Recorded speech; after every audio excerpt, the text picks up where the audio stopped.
Hoje a gente vai falar um pouco sobre pandemia e sistema penal, que era o que eu queria discutir um pouco, pegando a fala estrutural do professor Juarez Cirino dos Santos, e a fala dele me consolida muito para discutir um pouquinho sobre alguns pontos sobre pandemia e sistema penal, pontos muito poucos aqui, porque não vai dar tempo da gente falar de muita coisa, mas coisas que me incomodam verdadeiramente.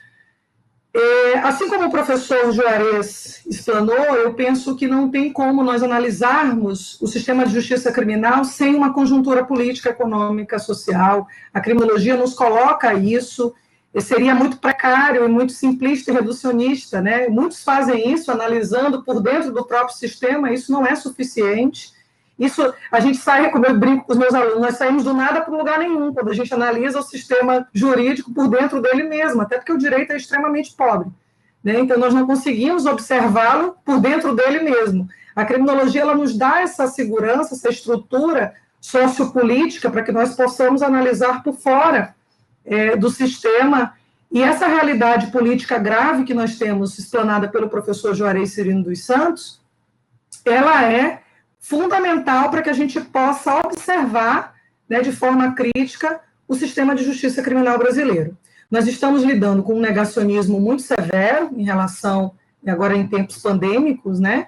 Isso reflete diretamente ao sistema de justiça criminal, por exemplo, nós temos um DEPEN completamente desestruturado, que produz dados absolutamente ineficazes, defasados, incongruentes. Os dados produzidos pelo DEPEN são extremamente incongruentes, e isso dificulta, inclusive, a produção acadêmica de qualidade, né? Porque os alunos, os pesquisadores de mestrado e doutorado, muitas das vezes entram no site do DEPEN para pesquisa e não conseguem ter essa visão adequada dos números. E como o Brasil é grande demais, muitas das vezes o DEPEN é a única fonte de informação oficial que a gente tem, a não ser que o pesquisador ele vá a campo e consiga, isso é muito complexo também, porque a gente não consegue analisar o Brasil todo, e quando você quer fazer um comparativo, nos resta dados oficiais como o DEPEN. A gente também sofre, dentro dessa conjuntura, de uma subnotificação. No começo da pandemia, nós tivemos um problema sério, que foi, por exemplo, ao pedido do presidente da República, da retirada dos dados da pandemia em relação ao sistema de justiça criminal ali do DEPEN. Os dados eles foram modificados e depois eles foram retirados do sistema. Isso fez com que vários grupos de pesquisa nas universidades brasileiras se juntassem para poder produzir dados oficiais, né, ou extraoficiais, mas dados reais e sérios, né, com base em produção científica séria. O UNB entrou, várias federais no Brasil, como o pessoal de Pernambuco também, enfim, Rio Grande do Sul, e se juntaram para produzir esses dados. Tem um site chamado Infovírus Prisões, que produzem esses dados, está vinculado ao UNB. E isso dificultou muito a análise que nós temos. Então, a gente sempre tem números hoje muito precários em relação à análise de pandemia e sistema de justiça criminal. Hoje nós podemos falar, e também não é real, eu não tenho aqui dados, porque os dados do DEPEN, por exemplo, em relação à quantidade de presos no Brasil, ele está absolutamente defasado. Está 750 e poucos no site. Nós sabemos que esse dado não existe mais. Nós temos mais de 810 mil presos no Brasil hoje em dia. Então, essa já é uma realidade muito complexa de análise. Desses dados, vamos trabalhar aí num patamar de 810 mil presos. Nós temos aí um percentual de superlotação absurda, de 197% de lotação no Brasil, e desse percentual também nós temos aí em média, vamos botar uma média geral, porque isso oscila de estado para estado, de 50% de presos provisórios. O professor Zaffaroni tem uma obra, O Inimigo do Direito Penal, que ele fala que essa questão da quantidade exacerbada de presos provisórios é uma característica da América Latina como um todo.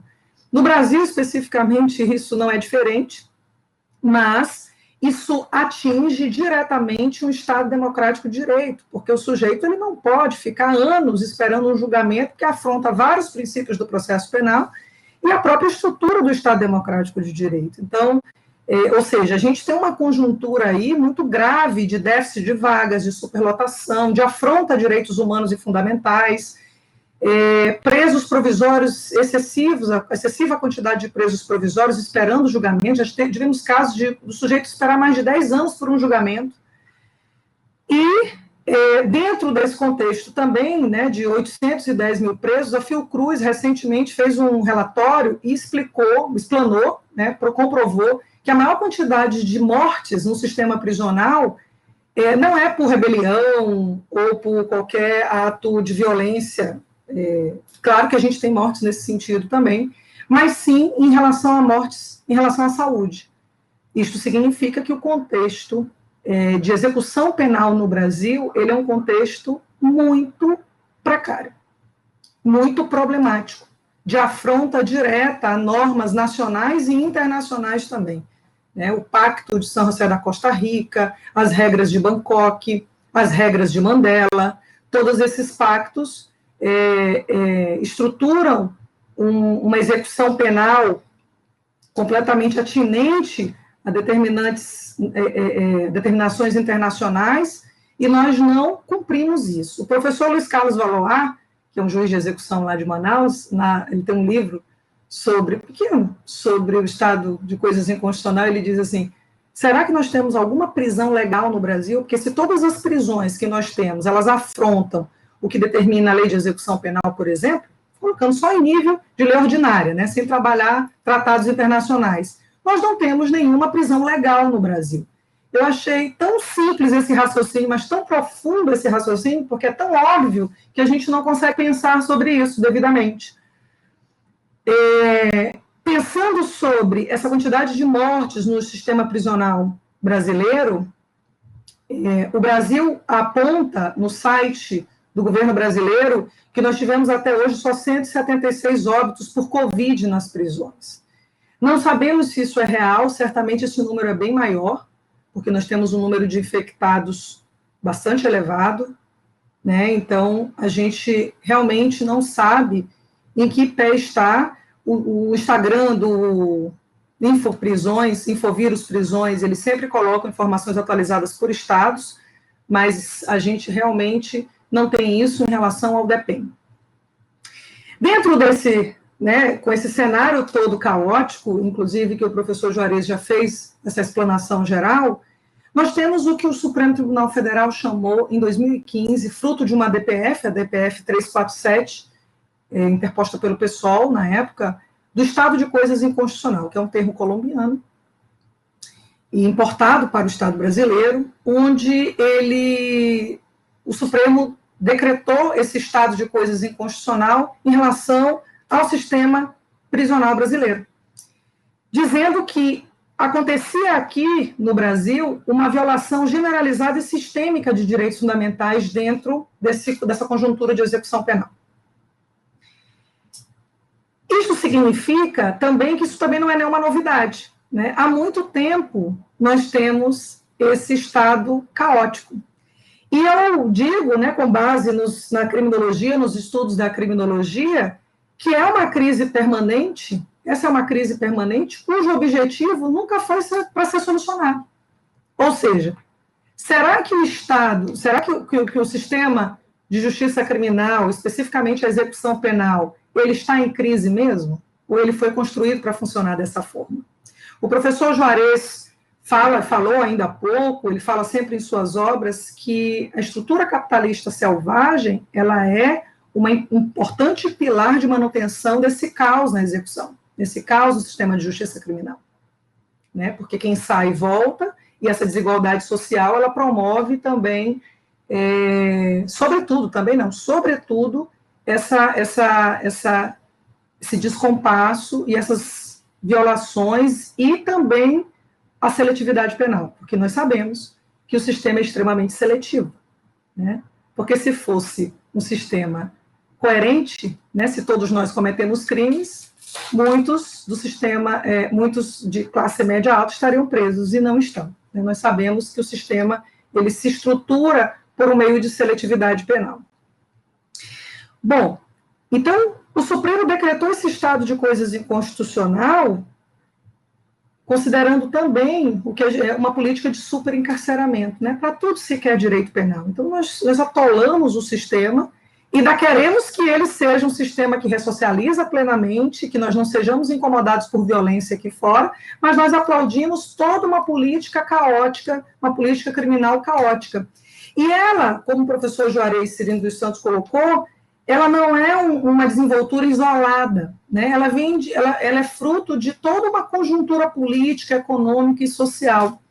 E a sociedade precisa perceber o quanto ela reforça esse contexto, né? Porque quando a gente fala de sistema de justiça criminal, a gente fala de uma forma, muitas das vezes, hipócrita, né?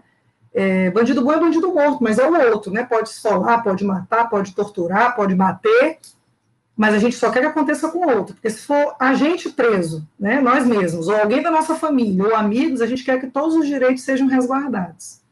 Mas a gente sabe que a lei é só uma, e é para todos. Então, nós precisamos pensar no desenvolvimento de um sistema coerente, né, e que, ao mesmo tempo, ele consiga reverter esse estado de violência grave que nós temos, né. Uma das portas desse superencarceramento é o que o CNJ e a própria ONU entende que é a audiência de custódia, que muitos de vocês já sabem. Por isso que o CNJ e a ONU vem trabalhando diretamente com esse projeto que se chamava Justiça Presente, liderado pelo ministro Fux na época, e agora é o Fazendo Justiça, liderado pelo ministro... Esqueci agora quem está liderando, mas eu vou me lembrar. E esse projeto, ele se importa, a ideia é que a gente possa combater, estruturar a audiência de custódia para que a gente diminua esse superencarceramento pela porta de entrada, que seria a audiência de custódia. Ao mesmo tempo, essa audiência de custódia, ela sendo um mecanismo também de garantias de direitos fundamentais, né? Garantias de direitos e que também possa ser uma garantidora de políticas de desencarceramento, com medidas cautelares diversas da prisão, não necessariamente diminuindo o impacto de prisão provisória excessiva. Para isso, a gente precisa ter do lado da gente, com o Poder Judiciário, um Poder Executivo atuante, adequadamente. Não se pode pensar em qualquer prática de política de desencarceramento no Brasil sem o Poder Executivo junto. É impossível, porque eu vi de perto isso no meu dia a dia, o juiz querendo soltar o sujeito, e ele diz assim, mas eu vou mandar para onde? Não tem uma política de empregabilidade, não tem uma política de inclusão social, não tem nada. E aí, o que a gente vai fazer com esse sujeito? Porque ele vai voltar a delinquir e ele vai voltar para o sistema. Então, a gente precisa pensar que uma análise de violência, de combate à violência, por exemplo, ela precisa ser uma análise absolutamente conjuntural.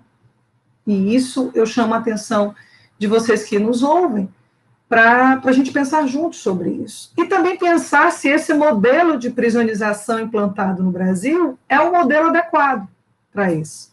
É um modelo que a gente pensa, será que ele que vai conseguir ressocializar alguém? É ele que vai conseguir realmente diminuir os impactos de violência? Porque se ele fosse tão bom, né? Porque ele prende muito, 850 mil presos nos coloca no terceiro lugar de prisionalização no mundo. Nós só perdemos para os Estados Unidos e para a China. O Brasil está em terceiro e Rússia em quarto lugar. Se esse modelo fosse um modelo realmente eficaz, né, que o eficientismo penal nos coloca dessa forma, nós não teríamos a quantidade de violência que nós temos. Dentro de uma análise do Fórum Brasileiro de Segurança Pública, nos últimos 15 anos, a nossa curva é sempre ascendente de violência, principalmente de crimes contra a vida, o que é muito mais grave ainda, porque é o bem jurídico mais importante que nós temos. Temos países como os Estados Unidos que tiveram oscilações em curvas ao longo dos anos. Só tratando de Estados Unidos, né, que é o país que mais prende no mundo. E é impressionante como o Brasil, nessa política eficientista de prisionalização, para tudo sempre quis direito penal, tudo que aquilo que o Estado social não dá conta e nunca quis dar conta, joga para o direito penal, que o direito penal certamente vai dar. Talvez isso seja um pensamento eleitoreiro, né?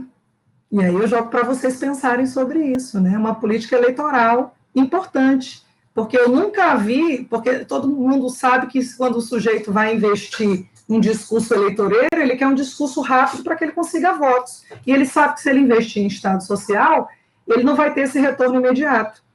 Talvez seja uma política que ele vai, né, dar frutos daqui a 10, 15 anos, numa política educacional adequada de inclusão social. E se ele fala que ele vai, né, construir mais presídios e botar mais polícia na rua e a polícia seja mais vigorosa, né, a gente vai ter um combate à violência. Talvez não seja tanto assim. O professor Juarez mencionou a chacina hoje no Rio de Janeiro, uma atividade policial que talvez tenha matado muitos inocentes, e faz parte, né, de uma política criminal nesse contexto eficientista, não tão adequado. Eu vou chegar lá. E antes disso, eu quero falar de uma pesquisa feita recente pela Pastoral Carcerária sobre o sistema penal. Essa pesquisa mostrou que a Covid-19, ela agudizou ainda mais toda a estrutura caótica do sistema penal. Não só na questão da saúde propriamente dita, do direito à saúde que o preso tem, que nunca teve resguardado, e continua, e aí está piorado com a Covid-19. Os familiares que foram entrevistados alegaram restrição de visitas, porque se entendeu pelo Ministério da Justiça na época, inclusive, no então ministro Sérgio Moro, que a primeira coisa, eu me lembro que quando a pandemia começou em março do ano passado, um dos primeiros comandos dele foi que diminuíssem ou retirasse quase que totalmente o direito a visitas de familiares e até mesmo de advogados, porque ele dizia que isso ia aumentar o contágio dentro das penitenciárias. E já foi comprovado que isso não é verdade. Então, há uma reclamação generalizada da restrição de visitas. O fato das famílias não estarem presentes dentro do sistema prisional aumentou muito a questão da fome, da violência, dos maus tratos, da tortura policial e sucessivamente, né? A gente também teve relatos severos de falta de material de higiene, né? Que é uma das coisas que o CNJ bate muito de frente nisso. Inclusive material de higiene adequado para mulheres, absorventes, suficientes e tudo mais, porque isso seria violação de direitos humanos graves. E uma falta de comunicação e falta de informação sobre presos contaminados de Covid para as famílias. As famílias ligam, não tem nenhuma informação, não tem nenhum contato, nada sobre isso. O Conselho Indigenista também, missionário, através da Lei de Acesso à Informação, produziu também um relatório falando sobre a questão dos indígenas presos, e agora com Covid a coisa piorou muito. Eles está em lei, que o tratamento dado aos indígenas precisa ser diferenciado, e aí há também uma denúncia, várias denúncias sobre a ausência de informação sobre contaminação de indígenas, e que em 2020 o Brasil tinha 1.229 indígenas presos em conflito com a lei, 9% desses presos com Covid, e 29% desse total eram presos provisórios, isso em 2020. Então, nós temos um contexto muito grave, que não é de hoje, e como o professor Juarez também mencionou, em relação a pessoas em sofrimento psíquico em conflito com a lei, que estão submetidas à medida de segurança de internação, sofrem isso há muito tempo. Desde que a estrutura da medida de segurança entrou no ordenamento jurídico, a partir do sistema vicariante, como pena autônoma, eu vou botar pena, né, porque, na verdade, é uma sanção penal, ela sempre foi caótica, né, sempre foi pautada em ranços do século XIX. Então, a gente sempre teve uma exclusão total dessas pessoas dentro do sistema de justiça criminal e nenhuma política adequada de enfrentamento ou de uma tentativa de tratamento ou de ressocialização, como bem coloca o direito penal simbólico, que o professor Juarez tão bem explica em suas obras, né? Aquilo que é vendido para a gente nos manuais, que o direito faz isso, que o direito é limpo, que ressocializa, que trata, que cura, né, com a teoria da prevenção especial, nada disso, na prática, acontece. Os manicômios judiciários, pessoal, E o sistema prisional como um todo, mas eu vou falar aqui especificamente dos manicômios judiciários, nem usam mais esse termo, mas é assim que eu acho que tem que ser colocado, para que as pessoas entendam a gravidade disso, são receptáculos de morte. E as pessoas que acham que o sistema prisional é um hotel, né, que eu escuto muito isso, né? Ah, você está defendendo bandido, leve um estuprador para casa, adote um estuprador e leve ele para casa. Não tem nada a ver sobre isso. Ninguém está falando de impunidade, ninguém está falando de aplaudir crimes, né? A gente está falando de... e aí há uma criminalização também do advogado criminalista, né? Uma demonização do advogado criminalista. E a gente fala sempre, nós não defendemos crimes, nós defendemos pessoas. Todo mundo tem um direito de defesa. Isso não significa que se concorda com o que foi feito, mas a função ali, a gente fala isso em sala de aula, que nós sigamos a lei é para todos, e que nós evitemos, né, descompassos com a legislação, afrontas a direitos humanos e fundamentais, que qualquer um tem direito a isso. O Brasil não trabalha com pena de morte, isso está estabelecido no artigo 5º, com torturas, penas de maus tratos, cruéis ou degradantes. Então, os aplausos em relação a isso, a gente tem que ter um pouco de cuidado, porque um dia, se a gente for abordado pela polícia na rua, a gente também pode ser torturado, a gente também pode ser vítima desse tipo de prática, o que não é difícil acontecer, porque eu tenho vários relatos em sala de aula sobre isso. O Estado, o que nós temos é um estado de exceção permanente em relação, principalmente aos manicômios judiciários, que são pessoas em sofrimento psíquico, em conflito com a lei, estão submetidas a uma medida de segurança de internação, muitas das vezes em cumprimento dentro de um presídio que está totalmente ilegal, irregular. Isso é um estado de exceção permanente que foi naturalizado no Brasil, gente. Né? As pessoas não têm a mínima noção do que é um manicômio tradicional, muito menos do que é um manicômio judiciário.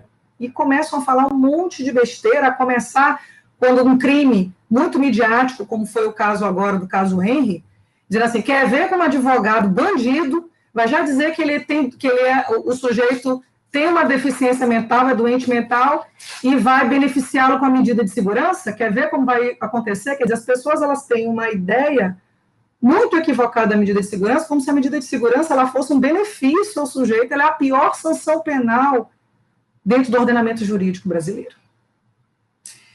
Então, eu faço um chamamento a vocês para essas reflexões, né, porque nós naturalizamos esse estado de exceção dessas pessoas que não foram inclusas, né, elas não são integradas ao sistema político e econômico brasileiro. Como elas não são integradas, principalmente porque elas não são economicamente frutíferas, né, elas não são uma mão de obra interessante, porque são pessoas que têm problemas psíquicos, deficiências, então elas não consomem, não votam, menos ainda dentro de um contexto de um preso comum, né? Ou seja, ela tem uma dupla vulnerabilidade, ou tripla, né? Porque muitas das vezes são negros também. Então, a gente tem aí o tripé da exclusão ainda mais fortalecido quando a gente está falando de medidas de segurança no Brasil. Nesse contexto, para finalizar, eu quero dizer a vocês que há uma autorização do Estado brasileiro para o genocídio de corpos matáveis, que são as pessoas que são escolhidas pelo sistema para que o Estado possa matar, né? Ao mesmo tempo, a gente precisa pensar que, ao mesmo tempo que o Estado brasileiro autoriza a matança de corpos matáveis, que são os vulneráveis, ele também autoriza a matança dos seus agentes, porque agora, recentemente, o Fórum Brasileiro de Segurança Pública também publicou um relatório importante sobre o aumento da morte de policiais no Brasil, em atividade ou fora de atividade. O Estado brasileiro, na sua política genocida, e me parece que é assim, de todas as ordens, e agora não só no campo do sistema de justiça criminal, mas também, né, quando se refere à saúde brasileira, à política pública de saúde, né, a gente tem aí um caos, e esse caos também autoriza a morte dos seus próprios agentes. Há, portanto, pessoal, um deixar matar e um deixar morrer. E a recomendação 62 do CNJ, por exemplo, que foi liberada no início da pandemia, em nenhum momento mencionou, por exemplo, a questão das pessoas em sofrimento psíquico em conflito com a lei sobre medida de segurança. Falaram de tudo na recomendação 62 do CNJ, menos de pessoas submetidas à medida de segurança. Para vocês verem o quanto esse nicho do sistema de justiça criminal, ele é invisibilizado, né? Agora, com o vírus da Covid-19, com o coronavírus, nós temos mais uma justificativa científica, assim como se fazia no século XIX, da matança. Né? Mais uma justificativa científica de segregação e eliminação dos indesejáveis. Só que agora, nós também, que estamos fora do sistema, estamos na mira dessa política de eliminação. Nós estamos encarcerados em casa, né, para não morrermos infectados, porque se pegarmos vírus, nós não temos vacina suficiente para todos, nós não temos sistema de saúde que consiga comportar toda a demanda de uma vez, tudo aquilo que a doutora Lídia já colocou. E isso afeta toda a população. Portanto, a política que nós apoiamos, o contexto econômico, político que nós aplaudimos, de exclusão, de seletividade, isso acaba nos atingindo agora. Né? Eu vi uma mensagem outro dia que dizia assim, tá vendo como ficar enclausurado ou internado no manicômio é ruim? Porque agora estamos todos internados.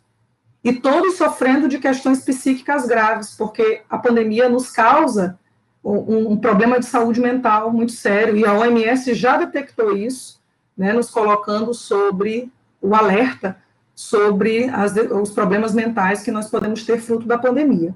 O Brasil passa a exercer, então, uma política geral e uma política criminal de morte, autorizando diversas práticas letais, pessoal, na minha opinião. Violência policial, morte de policiais, a lógica do ódio, o sistema prisional genocida que sempre foi, uma política pública de saúde que também nos leva à mesma vala, porque estamos sendo enterrados em valas, porque não tem mais nem lugar nos cemitérios para enterrarmos tantas pessoas. Nós não temos mais nem lágrimas para chorar de tantas perdas que nós temos. E eu deixo uma reflexão para vocês todos, e não queria falar disso agora, porque hoje é um dia muito importante para nós, afetivo, mas infelizmente nós não temos o que comemorar, e perguntar para vocês qual é o valor da vida, né? Até que ponto a vida é o valor central do Estado brasileiro? Até que ponto a vida é o valor central dos nossos políticos e gestores que estão à frente de políticas públicas de segurança, políticas públicas de saúde, políticas econômicas, né? Porque tudo isso tem a ver com vida. Se nós não refletirmos dessa forma, nós não vamos ser capazes de refletir sobre a justiça, sobre o que é direito, sobre qual é o nosso papel e nossa função social de operadores do direito. Nós não manejamos só papéis, nós manejamos vidas, nós lidamos com problemas reais de vidas, de pessoas encarceradas, né, de pessoas dentro da justiça criminal, mas de lides complexas, né, no direito de família, direito civil, direito trabalhista, direito tributário, tudo isso é vida. Tudo isso é vida. Se nós não entendermos essa contextualização, nós vamos ser incapazes de lidar com uma melhor justiça. E eu acho que isso está na mão de todos vocês que estão ainda na graduação, ou já se formaram, mas estão no mercado de trabalho, e nós precisamos operacionalizar uma melhor justiça. Meu muito obrigado mais uma vez, e agradeço mais uma vez a presença dos nossos palestrantes. Eu tenho algumas perguntas. Eu vou responder só 2 perguntas. E aí a Maria Rios fala o seguinte: professora, se nossas prisões tivessem um sistema de trabalho para pagar suas despesas lá dentro e programas técnicos de trabalho para os presos, mudaria o caos do nosso sistema hoje? Maria, algumas prisões, elas têm sim estruturas dessa forma, né? Muitos presos trabalham, mas nem todos, né? A gente não tem trabalho para todos os presos. Aqui no Maranhão eu posso te falar com muita categoria, porque eu visitei o sistema durante muito tempo, agora recente, no CNJ, e a gente tinha o nosso secretário de administração penitenciária aqui, extremamente diligente, foi uma aquisição do governo do Maranhão muito boa, Eu gosto muito da forma de trabalho dele, e ele realmente desenvolveu vários programas técnicos de aperfeiçoamento de trabalho e tudo, estudo, e também programas de empregabilidade, né? E nós fomos o estado brasileiro que mais aprovou no Enem, né? Presos. Nós tivemos mais de 400 pessoas encarceradas que foram aprovadas no Enem ano passado. Nós fomos o estado que mais aprovamos no Enem, fruto de uma política de educação no cárcere. Se isso vai resultar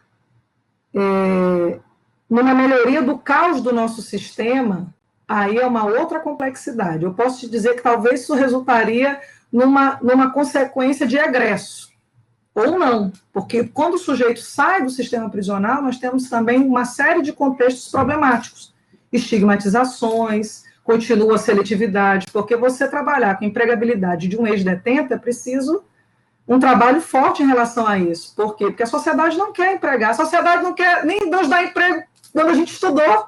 O sujeito que tem mestrado, doutorado, não sei o que, não tem emprego no Brasil. Imagina um sujeito que já não teve uma inclusão social antes de ir para o sistema, porque muitas das vezes aquele sujeito, ele é negro, que sofre um racismo estrutural violento, ele não teve acesso à educação, a nenhum tipo de inclusão social, de uma política pública adequada, e ele, por algum motivo, né, são vários os motivos, caiu no sistema.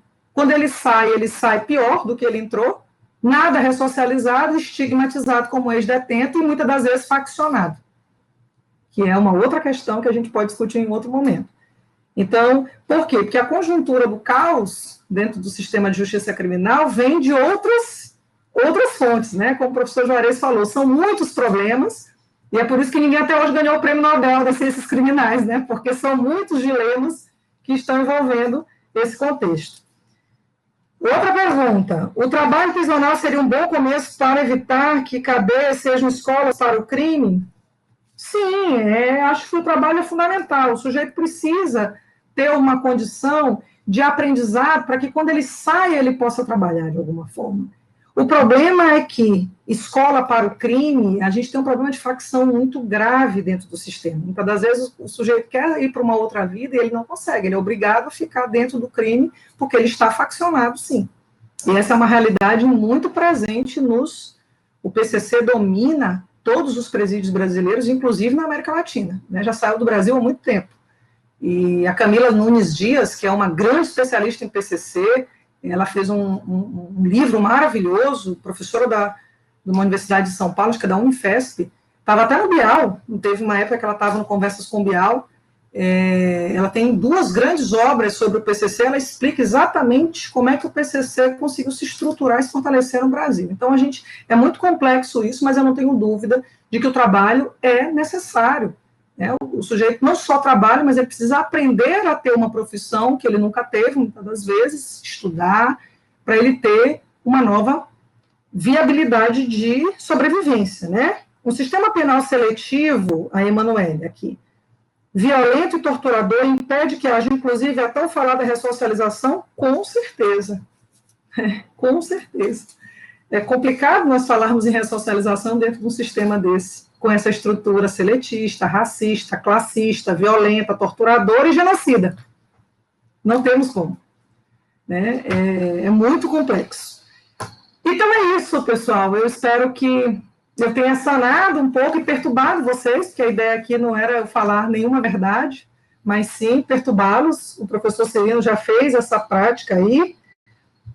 E eu queria falar um pouquinho para vocês sobre o nosso curso, que nós estamos lançando hoje, o curso de Execução Penal 4.0. A gente está fazendo hoje o lançamento desse curso, porque a gente precisa falar das dores dos nossos alunos. Né? Eu escuto muito, sempre, os alunos dizendo para mim: professora, não temos execução penal nas nossas matrizes curriculares, nós não temos execução penal nas universidades, eu perco um tempão estudando execução penal, que eu não sei nem para onde começar, não tenho bibliografia, tem uma escassez disso no Brasil, é muito complicado, é difícil, eu não sei calcular a pena, enfim, são muitas dores, né, que os alunos têm em relação à execução penal, e por conta dessa escassez, dessas dores, dessas dificuldades, os professores que muitas das vezes, quando tem isso na matriz curricular, têm dificuldade de didática, agora com a pandemia, que o sistema, que é tudo online, a dificuldade aumenta muito para nós professores ministrarmos aulas e sermos didáticos, né, porque a didática ela muda um pouco, a metodologia, a gente vai ter que trabalhar com metodologias ativas para desenvolver habilidades e competências nos nossos alunos, para que eles possam seguir no mundo da vida. Então, é desafiador para nós também, professores. Então, por conta de tudo isso, eu desenvolvi o curso de execução penal 4.0. E esse que eu quero mostrar para vocês agora. Ele é um curso que, na verdade, ele vai trabalhar de forma prática e descomplicada a execução penal para vocês. Essa é a ideia, que a gente possa trabalhar dessa forma, mas com uma fundamentação teórico-prática significativa, e que a gente possa transformá-los ou melhorar a prática de execução penal dos nossos alunos, dos profissionais que se interessam, e também que talvez vocês virem aí uma referência em execução penal, né? Bom, a gente vai trabalhar com algumas atualizações, todas, né, inclusive teóricas, em relação à execução penal, e isso vai ser trabalhado em 6 módulos, onde eu vou trabalhar a questão introdutória, de estruturantes do modelo de execução penal, natureza jurídica, principiologia, panorama geral de dados estatísticos com vocês, aspectos críticos criminológicos, né, que é importante, nós não temos como falar de execução penal senão pela via da criminologia, Covid e sistema penal, execução penal das medidas de segurança, o estado de coisas inconstitucional que eu pincelei hoje, e assim vai, a gente tem dicas de filmes, a gente tem aí uma mentoria também que foi projetada para vocês, é um curso online e ao vivo com 10 horas de duração, certificado de 10 horas, são 2 dias, certinho? Gostaram?